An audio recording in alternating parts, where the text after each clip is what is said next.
Hello Tomodachi! Welcome back to my channel. At today, pupunta tayo sa Toyosu Shenkaku Banrai. Ito ang pinakabagong food and shopping hotspot dito sa Tokyo at katabi lang siya ng Toyosu Fish Market. Kung mahilig ka sa pagkain na gusto mong ma-experience ng Japanese culture, maraming pwedeng gawin doon.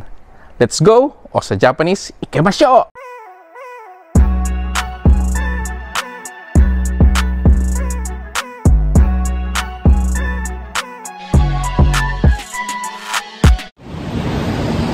Nawawala sa Ginza Station. Ginza line tayo mga guys. Nawawala kami. First time namin dito sa Ginza. Yes, first time. Kaya kailangan ko Google Maps. At tulong ni Google. Ayun na. Mamaya na lang ulit.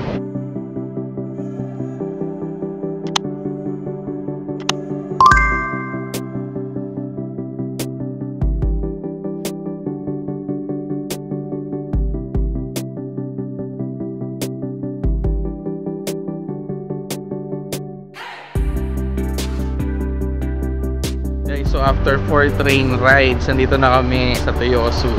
And isang oras mahigit, no? 1.5, gano'n, no? Grabe. 1 to 1.5. Kasi tumagal din kami kasi kumbaga hinanap pa namin kasi dapat sakyan, gano'n. Pero ayun nga, nakarating din naman. Thanks to Google. And Google Maps. Saan din pala namin yun. So unahan lang tayo mga parang 5-6 stations before Shijumare Station. Doon pa nga si Gundam. Yes. So pupunta kayo dito guys, Shijumare Station yung bababa niya, wag Toyosu kasi ito na mismo yung 6-minute walk na lang from Toyosu Market Toyosu Market, ayun Toyosu Market. So yan, pakita na namin. This is Toyosu Market. This is a must visit for seafood lovers.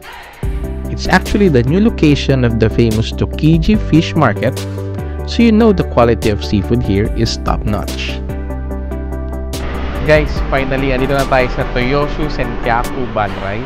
Nasa likod ko siya guys. Ito, ganda.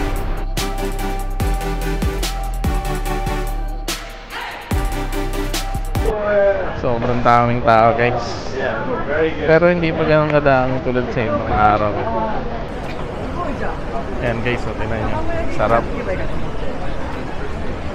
Tamagoyaki. Isa to sa sikat dito guys eh. Maraming kumakain dito sa tamagoyaki. 300 yen? Yeah, 300 yen each tamagoyaki. Ito. Skewers, yakitori.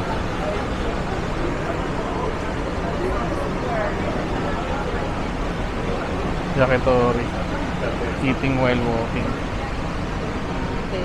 Itong sarap to, deep fried grill. Sarap yan. Rice, depende sa akin. So mga? May rice eh. Guys, feeling ko may gusto akong kainan dito. Ayan na, Jindako. Grabe. Old school na Jindako to. My favorite takoyaki store. Sponsoran nyo na po siya, please. Jindako, every time na lang na may nakikita ako guys. Toyosu is a famous district in Tokyo. And Shenkaku Banrai is an ancient Japanese custom that literally means welcoming guests with the utmost hospitality. This celebrates Japanese culture and the tradition of welcoming guests while also highlighting the richness of local food, art, and performances. Mahirapan kayo guys maghanap ng kakainan sa daming options. Whether you want a quick meal or a fine dining experience, they've got you covered. You can try a sushi restaurant, a ramen shop, or even a cafe with a beautiful view of Tokyo Bay.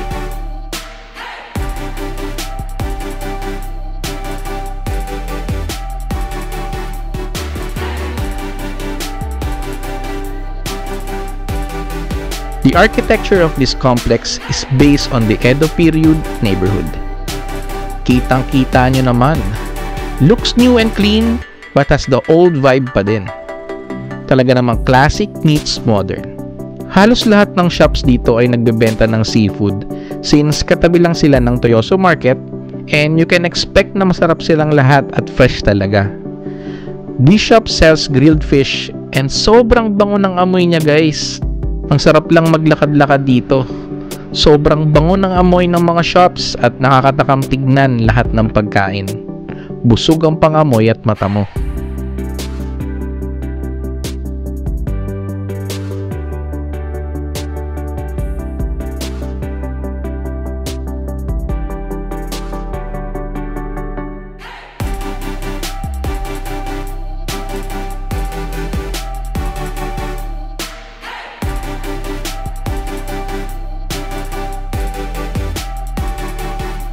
Now, for those of you who love shopping, this complex is not just for food. There are also lots of shops here where you can buy unique Japanese products, souvenirs, or even upscale brands. From Japanese snacks to modern fashion, you can find it all. Perfect for souvenir shopping or kahit para sa sarili mo. Mga cute items na you can only find in Japan.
You can also try different kinds of sake here for 2,000 yen.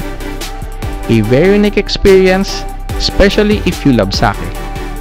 You can also buy one to take home with you.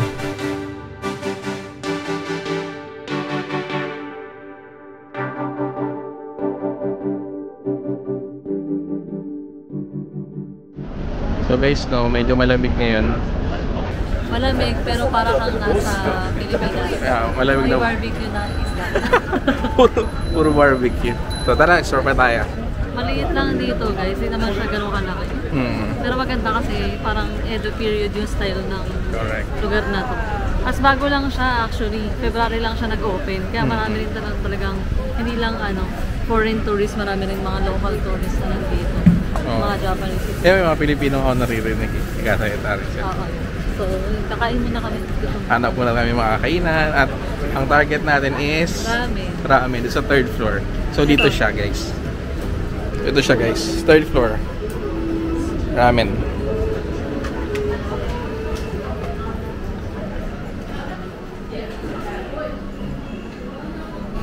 Let's go. Okay, maghahagdan. Let's go eat. Ito na ba yan? Maraming kainan dito guys, so pwede kayo mag-ano. Mostly mga seafood bawal sigin, so magrarami na lang. Yon.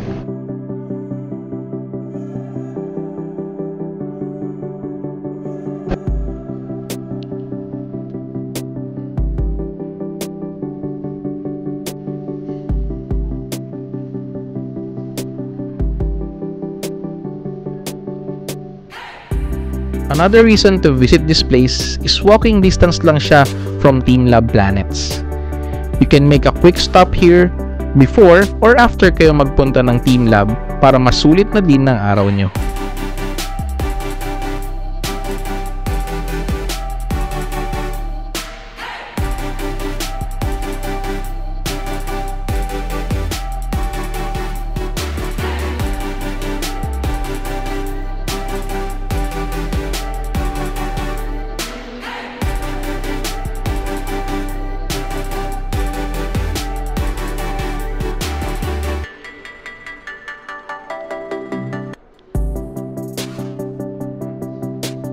This shop is called Chuka Soba Toyosu Katsumoto.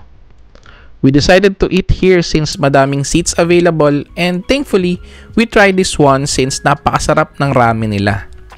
One of the best ramens we've tried so far.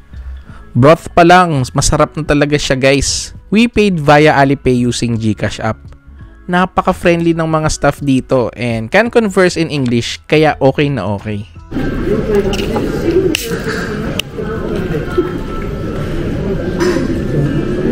So guys, no, pag kumain kayo dito, aalokin din kayo ng apron kung gusto niyo para hindi kayo matalsikan ng ramen. Thank you. Special guys. Special na ramen. Ito dakimasu.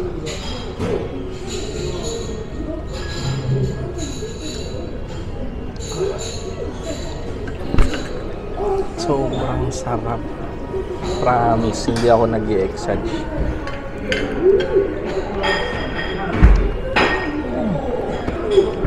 Yung broth niya sobrang sarap guys, yung sabaw. Sobrang sarap, solid.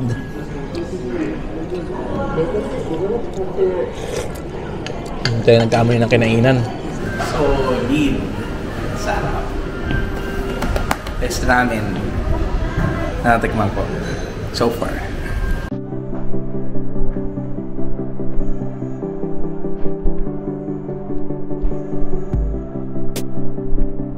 We are back in first floor and madami din ditong shops, and they even sell fresh lobster and they will cook it once you order.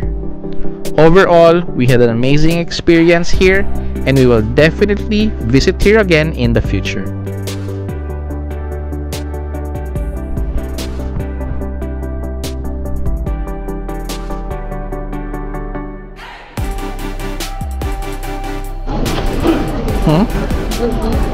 Ha?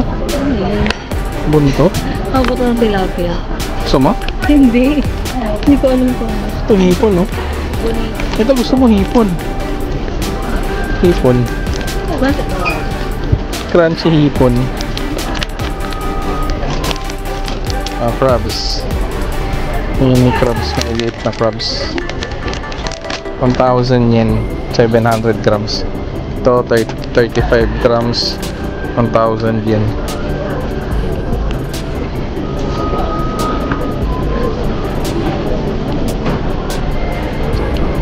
Dessert burger. Solid pa.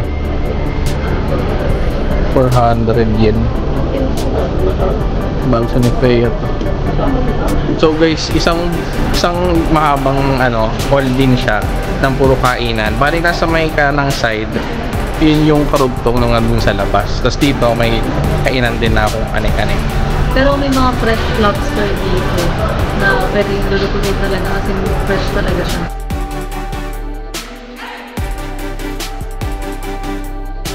Sobrang ganda dito guys at sobrang daming mga kainan, mabubusog ka talaga. So once you visit Japan, don't forget to visit this place. So guys, ayun no, pauwi na kami. Galakad kami papuntang Toyosu Station kasi nalaman namin na meron pala doon na train papuntang Ikebukuro. Isang train ride lang siya. So anong line nga ulit yan? Yorakucho line. Yorakucho line. So yun, sasakay lang siya. Like kanina tatlong train rides kami para makapunta dito. Ibang daan yung dinaanan namin. So check natin kung mas mapabilis tayo dito. At mas mapamura syempre. So guys, October 21 ngayon no. So malamig na siya. So around 9 to 20 na yung temperature na naglalaro. So kung pupunta kayo ngayong November or hanggang December, for sure magdala na kayo ng mga kapal na damit nyo. Hindi na pwede yung mga t-shirt lang kasi sobrang lamig na. Tulad ngayon, kada humihinga ako, lamig nung pumapasok sa bunganga ako. Pero mas nakakawala ng pagod pag naglalakad ng malamig, unlike pag sobrang init, di ba?